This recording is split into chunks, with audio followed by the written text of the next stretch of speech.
ఓం శాంతి 9/12/2024 సాకార ఈశ్వరీయ మధుర మహావాక్యాలు. మధురమైన పిల్లలు, వినాశనానికి ముందే అందరికీ తండ్రి పరిచయాన్ని ఇవ్వాలి. మీరు ధారణ చేసి ఇతరులకు అర్థం చేయించండి, అప్పుడు ఉన్నత పదవి లభించగలదు. ప్రశ్న: రాజయోగి విద్యార్థులకు తండ్రి డైరెక్షన్ ఏమిటి? జవాబు: మీకు ఇచ్చిన డైరెక్షన్ ఏమిటి అంటే, ఒక్క తండ్రికి చెందిన వారిగా అయిన తర్వాత ఇక ఇతరులెవ్వరిపైన మనస్సు పెట్టుకోకూడదు. ప్రతిజ్ఞ చేసిన తర్వాత మళ్ళీ పతితులుగా అవ్వకూడదు. మీరు ఎటువంటి సంపూర్ణ పావనులుగా అవ్వండి అంటే, మీకు తండ్రి మరియు టీచర్ యొక్క స్మృతి నిరంతరము స్వతహాగానే ఉండాలి. ఒక్క తండ్రినే ప్రేమించాలి, వారిని స్మృతి చేయాలి. తద్వారా మీకు ఎంతో శక్తి లభిస్తూ ఉంటుంది. ఓం శాంతి. ఆత్మిక తండ్రి కూర్చొని అర్థం చేయిస్తారు. ఎప్పుడైతే శరీరం ఉంటుందో అప్పుడే అర్థం చేయిస్తారు. సన్ముఖంగానే అర్థం చేయించాల్సి ఉంటుంది. ఏదైతే సన్ముఖంగా అర్థం చేయించబడుతుందో అది మళ్ళీ లిఖిత పూర్వకంగా కూడా అందరి వద్దకు వెళ్తుంది. మీరు మధుబన్కు సన్ముఖంలో వినడానికి వస్తారు. అనంతమైన తండ్రి ఆత్మలకు వినిపిస్తారు. ఆత్మయే వింటుంది, అంత ఆత్మయే చేస్తుంది శరీరం ద్వారా. అందుకే మొట్టమొదట స్వయాన్ని ఆత్మగా తప్పకుండా భావించాలి. ఆత్మలు పరమాత్మ ఎంతో కాలం వేరుగా ఉన్నారు అన్న గాయనం ఉంది. ఇక్కడ పాత్రను అభినయించడానికి అందరికంటే ముందుగా తండ్రి నుండి ఎవరు విడిపోయి వస్తారు? మీరెంత సమయం తండ్రి నుండి వేరుగా ఉన్నారు అని మిమ్మల్ని అడిగితే మీరు 5000 సంవత్సరాలు బాబా అని అంటారు. పూర్తి లెక్క అయితే ఉంది కదా. ఏ విధంగా నంబర్ వారుగా వస్తారు అనేది పిల్లలైనా మీకు తెలుసు. తండ్రి పైన ఉండేవారు, వారు కూడా ఇప్పుడు మీ అందరి బ్యాటరీని ఛార్జ్ చేయటానికి క్రిందకు వచ్చేసారు. ఇప్పుడు తండ్రిని స్మృతి చేయాలి. ఇప్పుడైతే తండ్రి సన్ముఖంగా ఉన్నారు. భక్తి మార్గంలోనైతే తండ్రి కర్తవ్యం గురించి తెలియనే తెలియదు. అక్కడ వారి నామ రూప దేశ కాలాలను గురించి తెలియనే తెలియదు. మీకైతే నామరూప దేశ కాలాలన్నింటి గురించి తెలుసు. ఈ రథము ద్వారా తండ్రి మీకు అన్ని రహస్యాలను అర్థం చేస్తూ ఉన్నారు. రచయిత మరియు రచన యొక్క ఆది మధ్య అంత్యాల రహస్యాన్ని అర్థం చేయించారు. ఇది ఎంత సూక్ష్మమైన విషయం. ఈ మనుష్య సృష్టి రూపీ వృక్షం యొక్క బీజ రూపుడు తండ్రి. వారు ఇక్కడకు తప్పకుండా వస్తారు. క్రొత్త ప్రపంచాన్ని స్థాపన చేయడం వారి పనే. అక్కడ కూర్చొని వారు స్థాపన చేస్తారు అని కాదు. బాబా ఈ తనువు ద్వారా మనకు సన్ముఖంగా అర్థం చేయిస్తున్నారు అని పిల్లలైనా మీకు తెలుసు. ఇది కూడా తండ్రి ప్రేమే కదా. ఇంకెవరికి వారి చరిత్ర గురించి తెలియదు. గీత ఆది సనాతన దేవీ దేవతా ధర్మం యొక్క శాస్త్రం. ఈ జ్ఞానం తర్వాత వినాశనం జరుగుతుంది అని కూడా మీకు తెలుసు. వినాశనం తప్పకుండా జరగనున్నది. ఇతర ధర్మ స్థాపకులు ఎవరైతే వస్తారో వారు వచ్చినప్పుడు వినాశనం జరగదు. వినాశన సమయమే ఇది. అందుకే మీకు ఏ జ్ఞానమైతే లభిస్తుందో అది మళ్ళీ అంతమైపోతుంది. పిల్లలైన మీ బుద్ధిలో ఈ విషయాలన్నీ ఉన్నాయి. మీరు రచయిత మరియు రచనలను తెలుసుకున్నారు. వాస్తవానికి రెండు అనాదియే, అవి నడుస్తూనే ఉంటాయి. సంగమ యుగంలో రావడమే తండ్రి పాత్ర. భక్తి అర్ధకల్పం నడుస్తుంది, జ్ఞానం అలా నడవదు. జ్ఞాన వారసత్వము అర్ధకల్పం వరకు లభిస్తుంది. జ్ఞానమైతే ఒకేసారి కేవలం సంగమ యుగంలోనే లభిస్తుంది. మీ ఈ క్లాస్ ఒకేసారి జరుగుతుంది. ఈ విషయాలన్నింటినీ మీరు బాగా అర్థం చేసుకొని మళ్ళీ ఇతరులకు అర్థం చేయించాలి కూడా. పదవి ఆధారమంతా సేవపైనే ఉంది. పురుషార్థం చేసి ఇప్పుడిక క్రొత్త ప్రపంచంలోకి వెళ్ళాలి అని మీకు తెలుసు. ధారణ చేసి ఇతరులకు అర్థం చేయించాలి. దీనిపైనే మీ పదవి ఆధారపడి ఉంది. వినాశనం జరిగే కంటే ముందే అందరికీ తండ్రి పరిచయాన్ని ఇవ్వాలి మరియు రచన యొక్క ఆది మధ్య అంత్యాల పరిచయాన్ని ఇవ్వాలి. జన్మ జన్మాంతరాల పాపాలు అంతమైపోవాలి అని మీరు కూడా తండ్రిని స్మృతి చేస్తారు. ఎప్పటి వరకు అయితే తండ్రి చదివిస్తూ ఉంటారో అప్పటి వరకు స్మృతి తప్పకుండా చెయ్యాలి. చదివించే వారితో యోగమైతే ఉంటుంది కదా సంబంధం. టీచర్ చదివిస్తారు కావున అతనితో సంబంధం యోగం ఉంటుంది. యోగం లేకుండా ఎలా చదవగలరు? యోగము అనగా చదివించే వారి యొక్క స్మృతి. వీరు తండ్రి కూడా, టీచర్ కూడా, సద్గురువు కూడా 3 రూపాలలోనూ పూర్తిగా స్మృతి చేయాల్సి ఉంటుంది. ఈ సద్గురువు మీకు ఒకేసారి లభిస్తారు. జ్ఞానంతో సద్గతి లభించింది. దానితో ఇక గురువుల ఆచారమే సమాప్తమైపోతుంది. తండ్రి టీచర్ యొక్క ఆచారం నడుస్తుంది. గురువు యొక్క ఆచారం సమాప్తమైపోతుంది. సద్గతి లభించేసింది కదా. నిర్వాణ ధామంలోకి మీరు ప్రాక్టికల్గా వెళ్తారు. మళ్ళీ మీ సమయానుసారంగా పాత్రను అభినయించడానికి వస్తారు. ముక్తి, జీవన్ముక్తి రెండు మీకు లభిస్తాయి. ముక్తి కూడా తప్పకుండా లభిస్తుంది. కొద్ది సమయం కొరకు ఇంటికి వెళ్ళి ఉంటారు.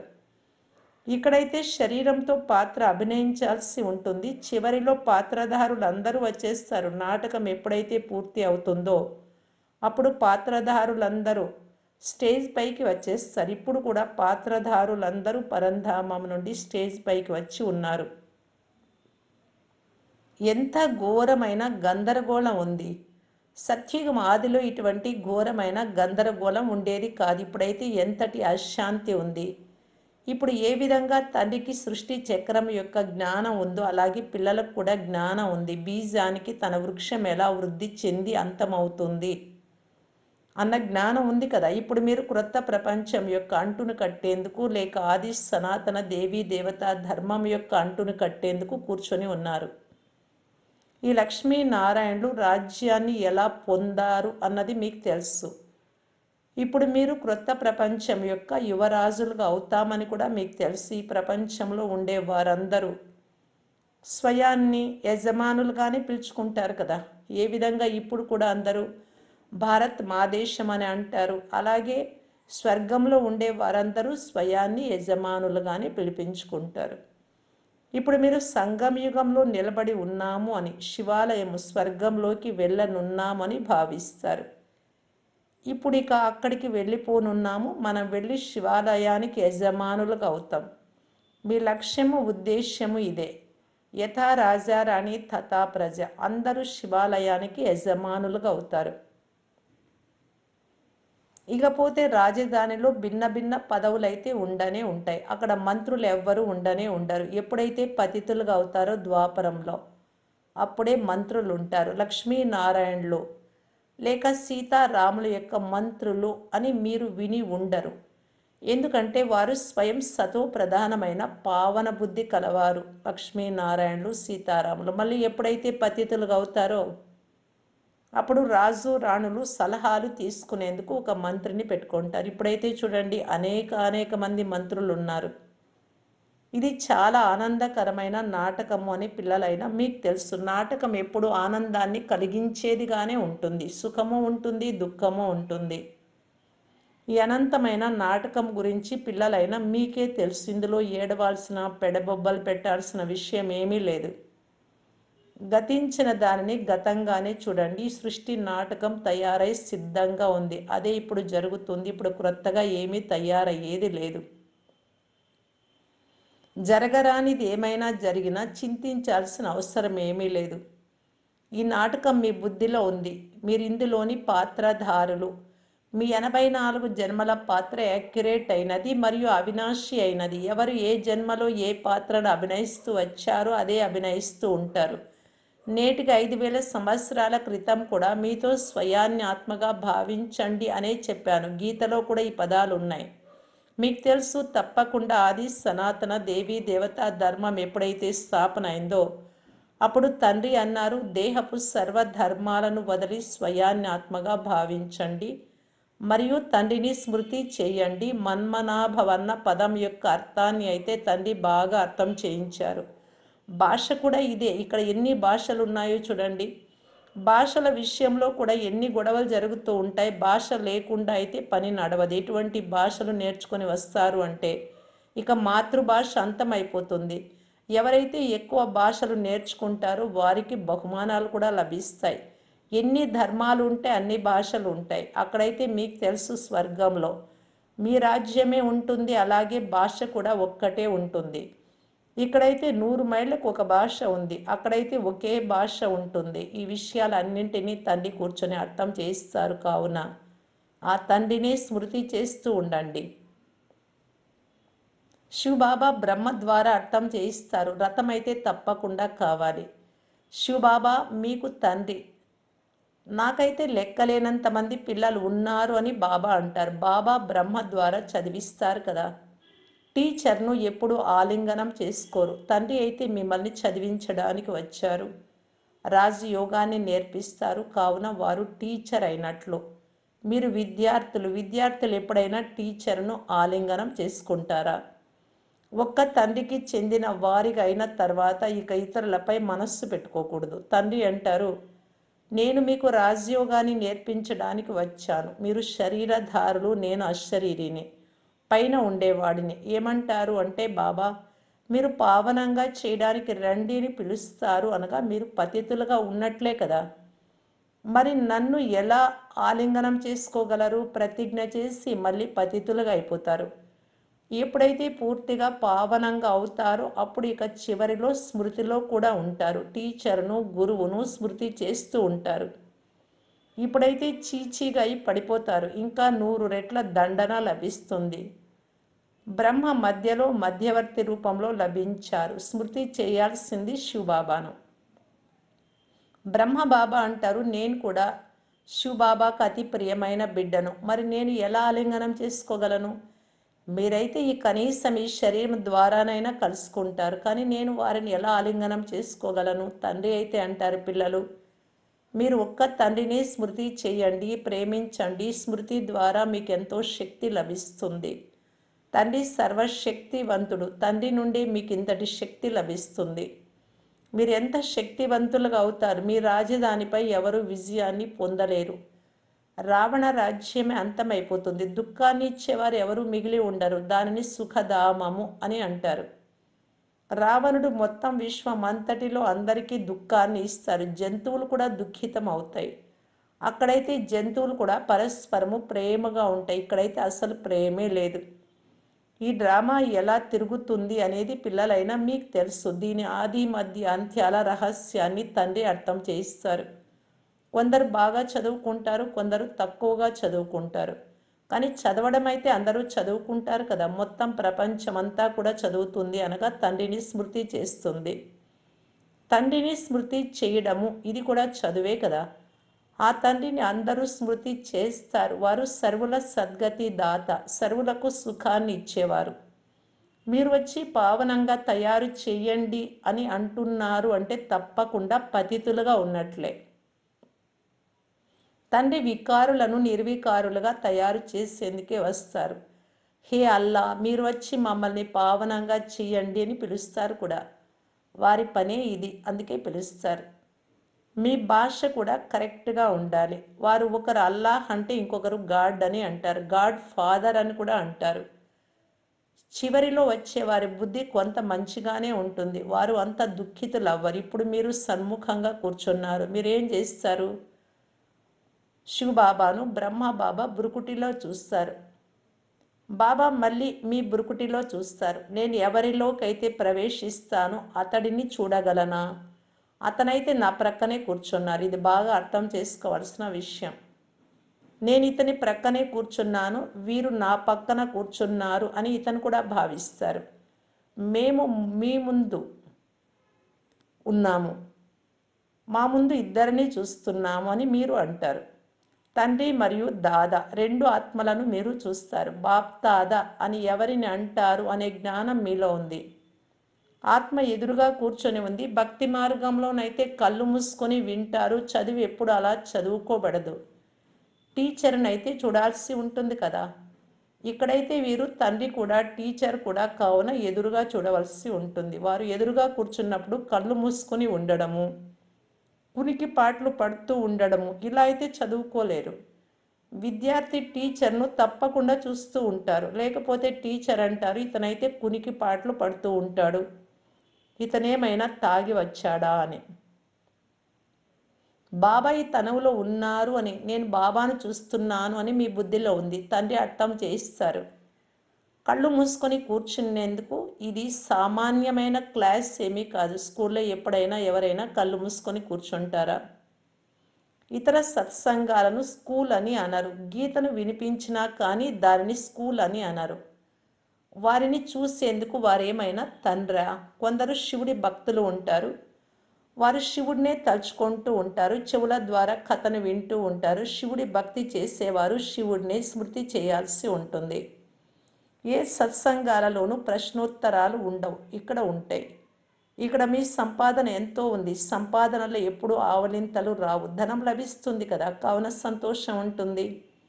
ఆవలింతలు దుఃఖానికి గుర్తు. రోగగ్రస్తులుగా ఉంటే లేక దివాలా తీసి ఉంటే ఆవలింతలు వస్తూ ఉంటాయి. ధనం లభిస్తూ ఉంటే ఎప్పుడు ఆవలింతలు రావు. బాబా వ్యాపారి కూడా, బ్రహ్మబాబా. రాత్రి వేళలో స్టీమర్లు వచ్చినప్పుడు మేల్కొని ఉండాల్సి వచ్చేది. కొందరు బేగంలు రాత్రి వేళలో వచ్చేవారు. అప్పుడు కేవలం స్త్రీల కొరకు మాత్రమే తెరిచి ఉండేది. తండ్రి కూడా అంటారు, ప్రదర్శిని మొదలైన వాటిలో స్త్రీల కొరకు విశేషంగా ఒక రోజును ఉంచినట్లయితే ఎంతోమంది వస్తారు. పరదా ధరించేవారు కూడా వస్తారు. అలా పరదా ధరించేవారు ఎందరూ ఉంటారు. వారు కార్లలో ఉన్నప్పుడు కూడా పరదా ఉంటుంది. ఇక్కడైతే ఇది ఆత్మ విషయం. జ్ఞానం లభిస్తే పరదా కూడా తెరుచుకుంటుంది. సత్యుగంలో పరదా మొదలైన ఉండవు. ఇది ప్రవృత్తి మార్గానికి సంబంధించిన జ్ఞానం కదా. అచ్చా, మధురాతి మధురమైన అపురూపమైన పిల్లలకు మాతాపిత బాప్ దాదాల ప్రియ స్మృతులు మరియు గుడ్ మార్నింగ్. ఆత్మిక పిల్లలకు ఆత్మిక తండ్రి నమస్తే. ధారణ కొరకు ముఖ్య సారం. ఫస్ట్ పాయింట్, ఈ నాటకం ఎంతో ఆనందకరంగా తయారు చేయబడి ఉంది. ఇందులో సుఖము మరియు దుఃఖము యొక్క పాత్ర నిశ్చితమై ఉంది. అందుకే ఏడవాల్సిన, పెడబొబ్బలు పెట్టాల్సిన విషయం ఏదీ లేదు. ఇది తయారు చేయబడిన, తయారవుతూ ఉన్న నాటకము అని బుద్ధిలో ఉండాలి. గతించిన దానిని గురించి చింతన చేయకూడదు. సెకండ్ పాయింట్, ఇది సామాన్యమైన క్లాస్ కాదు. ఇందులో కళ్ళు మూసుకొని కూర్చోకూడదు. టీచరును ఎదురుగా చూడాలి. ఆవలింతలు మొదలైనవి రాకూడదు. ఆవలింతలు దుఃఖానికి గుర్తు. వరదానము, సంతుష్టత యొక్క 3 సర్టిఫికేట్లను తీసుకొని తమ యోగి జీవితం యొక్క ప్రభావాన్ని వేసే సహజ యోగి భవ. సంతుష్టత యోగి జీవితం యొక్క విశేష లక్ష్యం. ఎవరైతే సదా సంతుష్టంగా అనగా సంతృప్తిగా ఉంటారో మరియు సర్వులను సంతుష్టపరుస్తారో అటువంటి వారి యోగి జీవితం యొక్క ప్రభావం ఇతరులపై స్వతహాగా పడుతుంది. ఏ విధంగా సైన్సు సాధనాల యొక్క ప్రభావం వాయుమండలంపై పడుతుందో అలా సహజ యోగి జీవితం యొక్క ప్రభావం కూడా ఉంటుంది. యోగి జీవితానికి సంబంధించి 3 సర్టిఫికేట్లు ఉంటాయి. ఒకటి, స్వయానికి స్వయం యొక్క సంతుష్టత సర్టిఫికేట్. 2, తండ్రి యొక్క సంతుష్టత సర్టిఫికేట్. 3, లౌకిక అలౌకిక పరివారం యొక్క సంతుష్టత యొక్క సర్టిఫికేట్.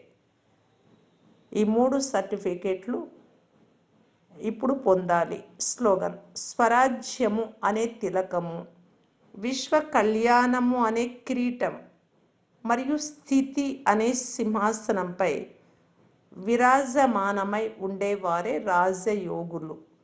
అవ్యక్త ఇషారా, సదా సంతుష్టంగా ఉంటూ అందరినీ సంతుష్టం చేసే సంతుష్ట మణిగా కావటానికి బాప్దాదా తెలియజేస్తూ ఉన్నారు.